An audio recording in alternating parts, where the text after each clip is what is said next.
What does Make America Great Again really mean? If you ask these MAGA chuds, they wouldn't be able to tell you. This is because it is essentially an empty slogan. No different from an example that Vaclav Havel uses in The Power of the Powerless. This book right here, I highly recommend it. In The Power of the Powerless, Havel uses an example of a sign reading "Workers of the World Unite," hung up by a greengrocer, a sign that seems to come complimentary with his regular produce order. Now, this greengrocer is loyal. What is the purpose of hanging up a sign? Workers of the World Unite was everywhere in Czechoslovakia. Everyone knew what it meant. What is the purpose of constantly hanging up these signs? Well, Havel cogently argues that this is about desecrating the panorama, making sure that these signs are everywhere so that the phrase doesn't have any meaning. In obeisance to the autocrat, we must hang up these slogans, showing our loyalty and confirming that we have no individual will. Workers of the World Unite, Make America Great Again. Same fucking diff. Because it's not about the individual under fascism. It is about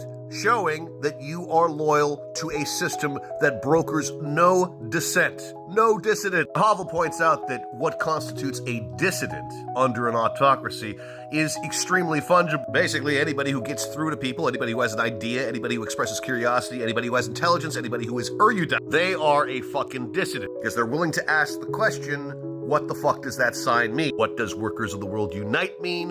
What does Make America Great Again mean? And these signs, these placards, these baseball caps become so saturated in regular life that they don't have any meaning. It's about dominating the landscape, the panorama. It is why these MAGA cultists flood our comments with the same bullshit mantras that they don't even comprehend. It's about marking territory. It's about saturating territory so that individual will and individual thought is completely destroyed. If you want to plant a bomb in some MAGA cultist's head, demand that they actually explain the motherfucking mantras and the slogans that they stand for. They won't have an answer. Keep pressing them. They're so seduced by the idea of conformity because they don't have the manhood or the bravery to be distinct individuals. And so they wear their thoughtless red baseball cap. They go out of their way to asphyxiate any dissident, anybody who has individual thought, anybody who is actually thinking and looking at what is going on. And the people in power love these uneducated fools because it creates a lot of extraneous noise.